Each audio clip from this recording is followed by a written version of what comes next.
TGE, the podcast. Welcome. Episode 52. Today we're going to be talking about a trailer from Dr. Strangelove. With me is Tyler. Tyler, how are you? Good, Sven. How are you doing? We had a pretty fun day yesterday we're going to talk about, and we also would like to thank you for listening to the podcast and for subscribing to the podcast if you haven't. We'd like to thank you for asking Siri to subscribe to the podcast, because Siri will do it for you if you have an Apple device, and also for telling your friends about the podcast and listening to it on iTunes, Stitcher, Spotify, anywhere and everywhere podcasts exist and lurk, and other places we don't even know about or have been told about recently. Nice.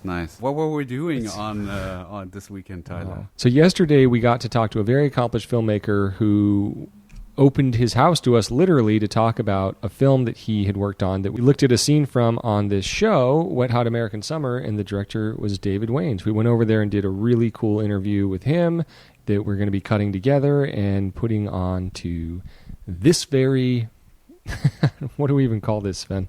Podcast. We're doing a podcast. We're putting the podcast up.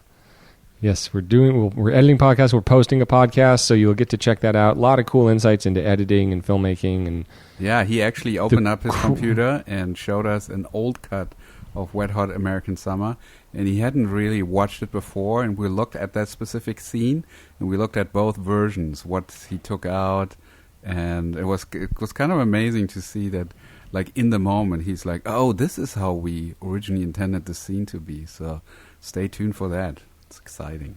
We're going to see how well it translates to the podcast form versus, there might be a supplemental video with it. We got so excited that we totally forgot the medium, and we just sort of just looked at the scene and just talked about stuff and never described what we're actually looking at. But we're going to figure out a way how to make that work in a podcast. I'm sure we can make that work. This is history. But it was really fun to be a part of. And we spent like a good 2 hours with him.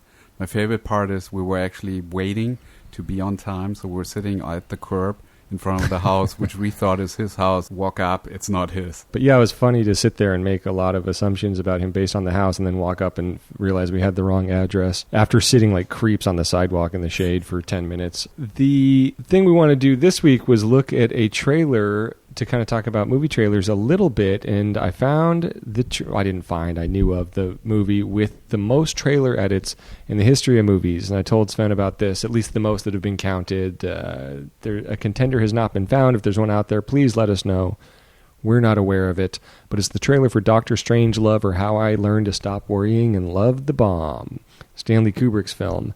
And I don't think that there's going to be a movie that does ever have more edits in it than this trailer, for a lot of reasons that we'll obviously talk about. But it sounds crazy, but to me watching it just kind of made a little bit of sense. And some context for that. So I guess yesterday there was an editor on Reddit, a trailer editor who, kind of clearly stated the movies he'd worked on but went by a pseudonym, who was talking about the process of trailer editing. And we thought that was cool, and how a lot of people complain that too much story is revealed in trailers, which is totally valid and totally true. And one of the points that was made by this anonymous editor was in reference to the movie Free Willy, who apparently he had some boss or something work on that said, if you don't spoil the movie in that trailer, that the whale jumps over the rocks, then you're trying to get people to go see a movie about a whale being abused. Right. If you can't do the spoiler. Now, I don't know that that's true, because I feel like you could edit a trailer about an attempted rescue, but I don't remember Free Willy clearly enough to know how much that is a surprise in the film or what have you, that he gets out. And also, I always thought that worked. That never felt like a spoiler to me. It just felt like that's what you go to that movie for. So it's a weird balance to find in that. Yeah. And then you sent me an article about this new development where they play like super mini teasers, like 5-second teasers before the trailer or something. Did I read this correctly? That they're sort of adapting right, that was the part of style it. Of Instagram and Vine? Well, that was part of the Reddit AMA with this anonymous editor, was why does that happen? And apparently it's just a math issue, which is if you are playing something on social media, YouTube, whatever, and you would know this better than anybody, Sven, if you start with a green screen and then a company logo, 70% of the people stop watching. Whereas for whatever reason, if you play 5 seconds of explosions, who knows what, that drop off during the green ratings logo, it disappears. Oh, I see. So So they're doing it in the theater because it's the same trailer as on social media, or they're just adopting They the don't. style? I've never seen it in a movie theater. In a movie Okay. theater, I feel like they own you, and it is what it is. Gotcha. Okay, that makes a lot more sense. So, yeah. It's interesting that they do that because they must somehow have come to an agreement with the, what is the organization called that regulates the rating? Motion Picture Association of America? Yeah, that whatever they show before the disclaimer needs to be absolutely clean or something, because you first need to warn people before you show it, or making sure, I guess everything you show in a trailer is PG, and I don't know, maybe they don't have to check with them. Maybe this is okay. Yeah. That's a good question, and perhaps the MPAA has no jurisdiction over the internet. You can just do whatever you want. I mean, why not? Yeah, that's a good question. In that case, why not just cut the logo out? What are the rules? So we'll be kind of maybe not looking into that with this trailer that we're talking about. Yeah, there's no disclaimer there. Before we get to that, I wanted to point out today I saw that No Film School actually had an article by Michael Yanovich, who is a professional editor that worked for years on Avid and is stating the case why he switched to Final Cut Pro 10. And he actually created a 25-minute video where he shows certain moves that he does in Premiere versus 10 and explains why it might be worth for you to give Final Cut 10 another look, and then it's going to be a hard transition. It's going to take you 2 weeks and you're going to hate it, but once you get past that point, how much faster he works. So I definitely want to recommend No Film School came out today.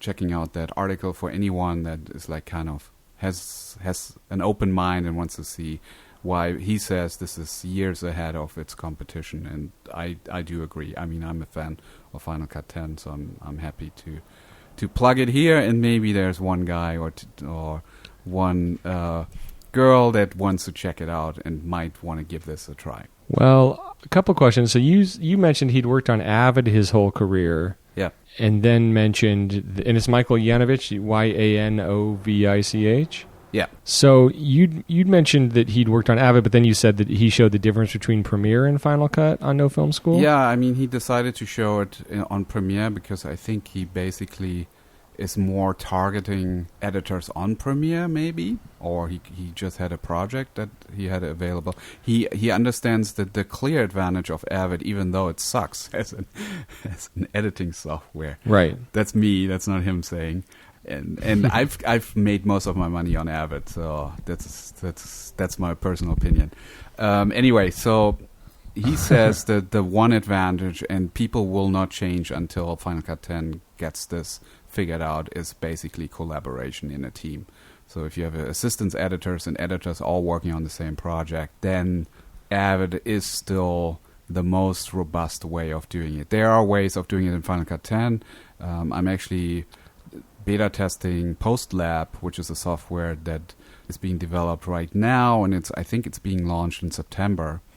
And so we're already running all our editing on Final Cut 10 with multiple editors online in a cloud, and it's working. It's great, but it's going to be a while before this is going to become mainstream. Well, I would like to be that guy if I can for a moment then. Yes. That would like to tell Final Cut 10 ways it could clean its act up. Go for it. If you don't mind. Yeah. So it's far from a perfect software. I mean, I guess nothing's really a perfect editing software. Yeah, and but Michael says it's preposterous that there's no track selection, moving between tracks with the keyboard on Final Cut 10. It's inane, and I get it. It's a magnetic timeline. Cool, you can do audio lanes, but the ability to track select, I mean, that's just such a huge part of editing. There's points where it gets a little frustrating, and I've never edited faster than I have on Final Cut 10, but then doing other stuff, it becomes well, maybe there's no track selection because there are no tracks. Well, yeah, but figure out if you have a stack of clips, there should be a way I can navigate between those. Jump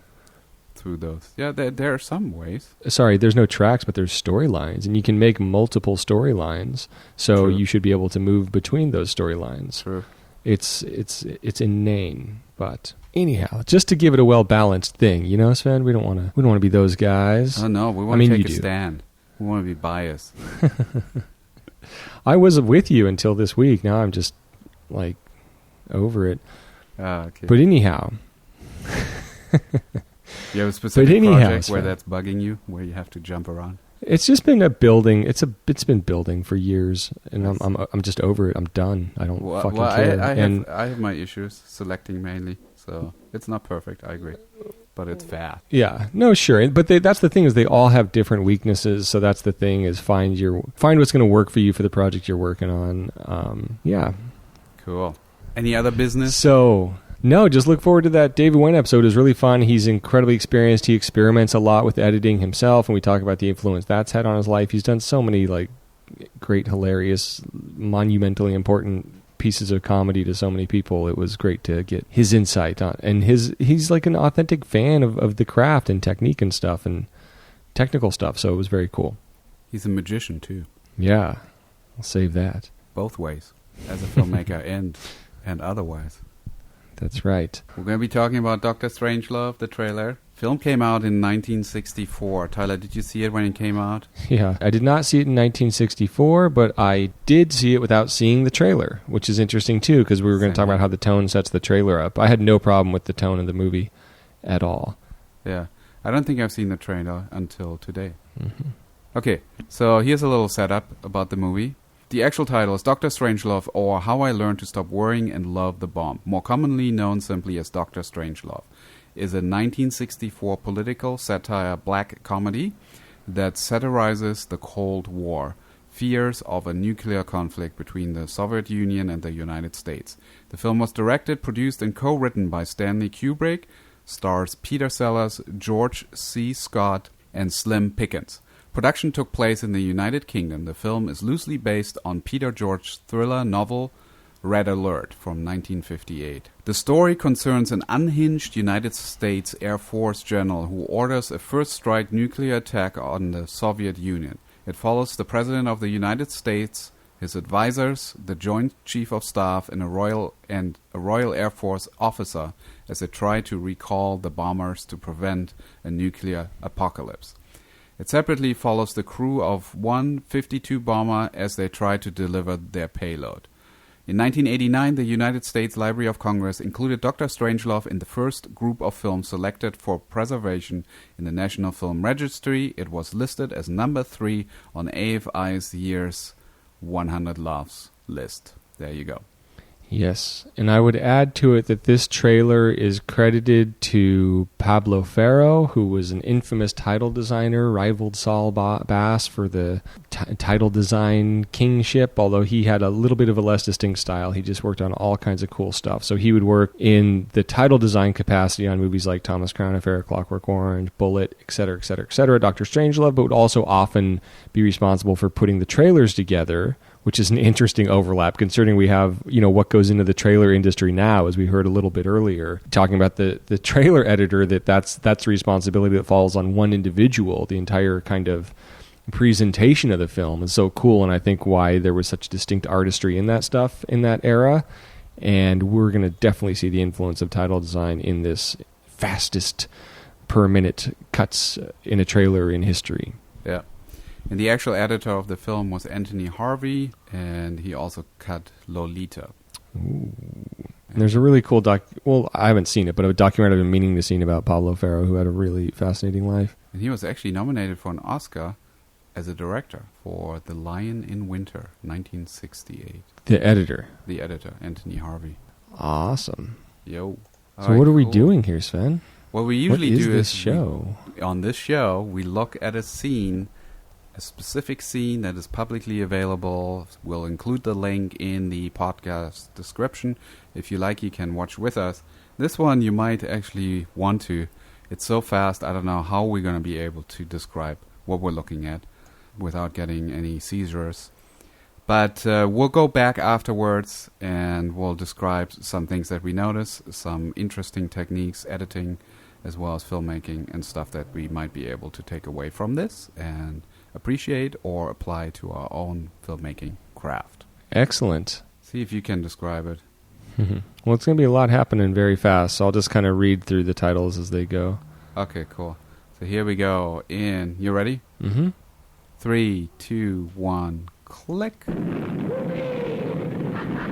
So it's a Stanley Kubrick production with a bunch of images of Kubrick flashing behind it. We're seeing the titles, Dr. Strangelove, or How I Learned to Stop Worrying and Love the Bomb, playing very quickly. 3, 2, 1, why did U.S. bombers bomb? And then we have these titles playing, and then the characters in the film finishing the sentences, so it's creating this entire narrative for just the trailer, which is pretty cool, just almost creating Frankenbites just with random bits of dialogue, but also doing that with title instead of just doing it with lines, which you could do as well. And that's really why it is known as the movie with the most cuts, just because these titles are happening so quickly. It's not really, it almost shouldn't count, because it's not image, it's letter, image. So it's pretty fascinating in that regard, and it hits you pretty hard and heavy here, and then it starts getting into the cast: Peter Sellers, George C. Scott, Sterling Hayden. Where's my shorts? We start hearing some lines, and then we're kind of realizing maybe Peter Sellers is in this a lot. Should I get it? We're seeing actual scenes now. Yeah, we're a minute in, and now it feels like it slows down a bit. The editing doesn't, but like I feel like I can concentrate more on the story. And ironically, we just saw the logo a minute in, so who knows what the rules were there. And we're also playing with the narrator coming in over the titles, so it's not just dependent on the text only. There's just all kinds of ways this is being messed with. And now we've really slowed it down, and we're seeing these little bits of scenes. There's a joke there. I like it. Visual. All right, tell you what you better do, old buddy.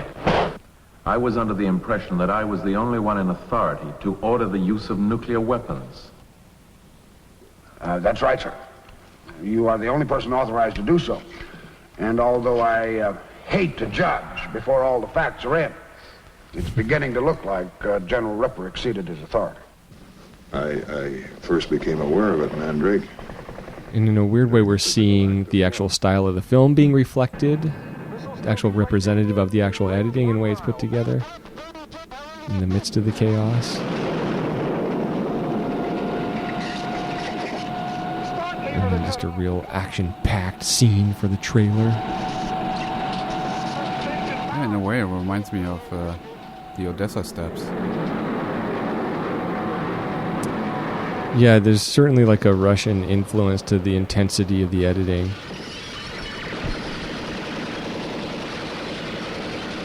Has that plane really got a chance of getting through?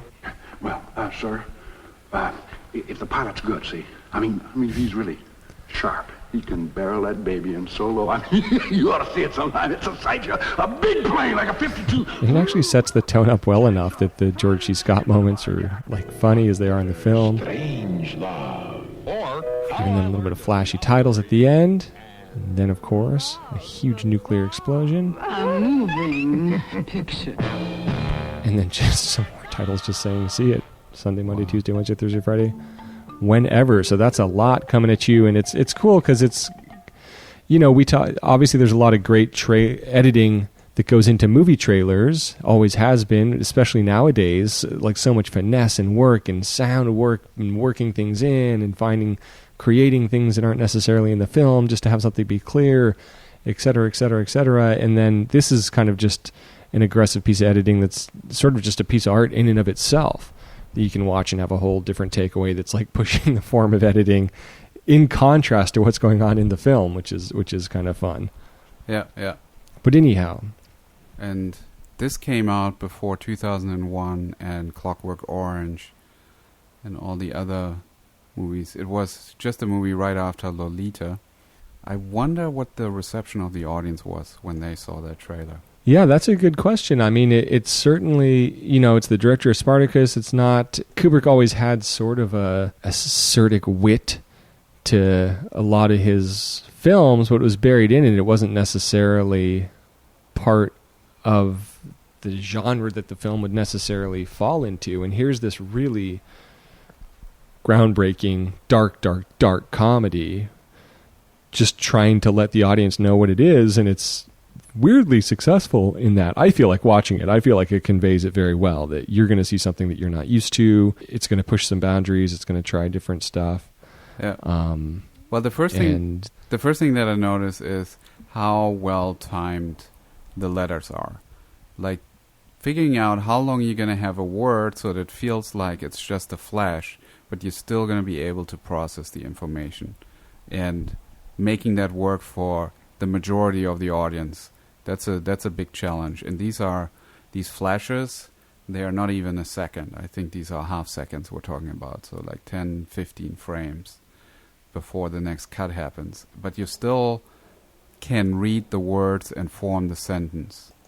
That's the number one thing. That's something you really got to play with.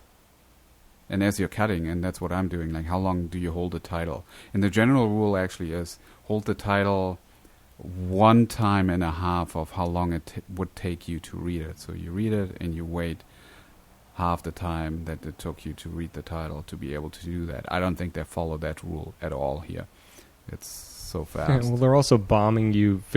You're kind of not really processing what the sentence was until you hear the actor say the line, and it kind of holds a little bit. So it's really well timed and executed that way, because you're able to follow it. And I went into it when I first learned that, it's the one with the most, watching it thinking, it's going to be crazy. And I don't know that I would notice the amount of edits in that sense as I would notice, it's an interesting approach to this. And while totally following it. Yeah, the first time I watched it, I was a little confused because the sentence didn't make sense. But maybe it was because I was watching it without sound. And this is the kind of trailer. It's good to watch the scene without sound to look at the editing. So that's what I was doing. And then I had these half sentences there that didn't make much sense. But then rewatching it with sound, then suddenly, so we're using both senses to tell the story. And it complements each other, which is best way. It's not an addition. It's actually,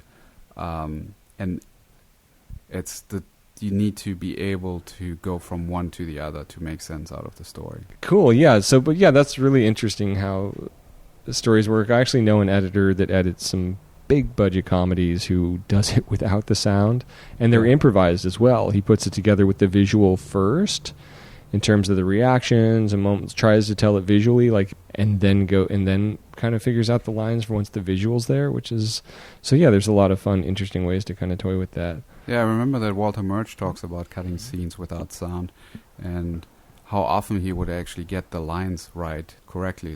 Once he turned it on and listened to it, it actually started to make sense already.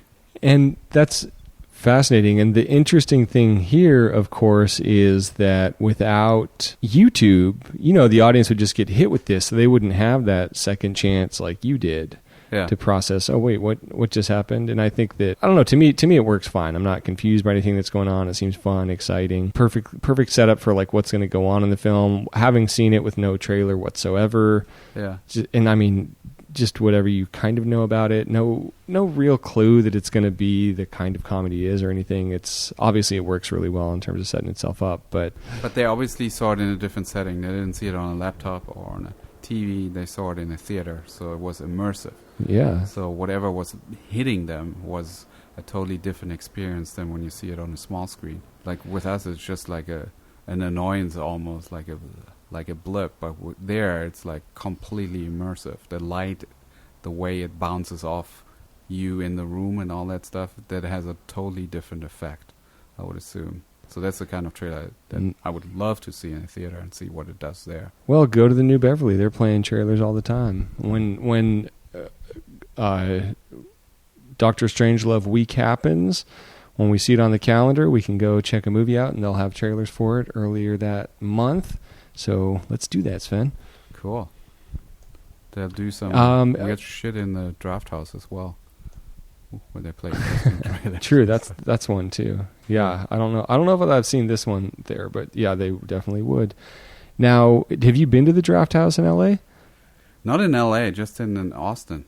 Ah, the real stuff, the authentic stuff. Yeah. Well, cool. We'll have to hear all about that. Now, is there anything else you want to say about trailers or anything like that? I think we're at a point where... Well, we already had an episode about trailers, so we talked a little bit about that while we were looking at the Joker. It's an art form on its own, so You need to be able to tell a story and hook the audience in a very short amount of time. And I find like the older trailers are doing a better job at telling a story as opposed to just trying to show you spectacle. I feel like nowadays you go into a theater and you see, 10 trailers. 8 of those trailers seem to have the same strategy, how they're trying to sell the movie on you, which is like, it starts off with darkness, and then it's quiet, and it ramps up, and then it's just like a firework of cool things that are happening.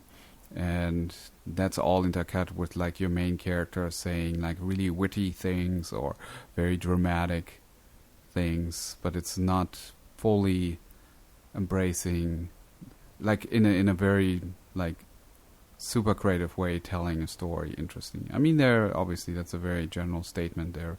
I'm sure there are a ton of interesting trailers that do the opposite, but I feel like whenever I go into a theater and I see those movies that are coming up in the next month or so, most of those I feel like it's the same pattern, same sound effects that I'm hearing, same kind of fades to black, that stuff. Yeah, and even you could say this about the movies at the time that this was made, that there's a familiar thing, and that's kind of how marketing works, is you want to use what works.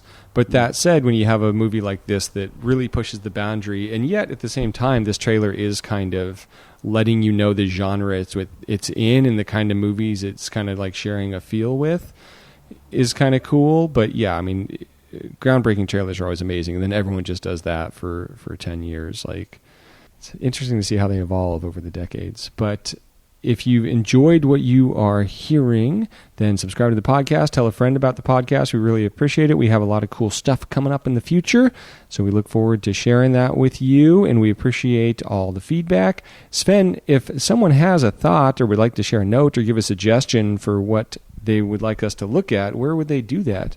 Please tweet us at thisguyedits, and we'll pick it up. We'll read it on the next episode or an upcoming episode. Very cool. And thank you to Curter for the music. And as Sven always says, happy editing. There's no sane zone, so put your head between the speakers. There's no sane zone, so put your head between the speakers. Oh, shit, sorry. I just turned Tyler off, not the microphone. You can use that for the spoiler.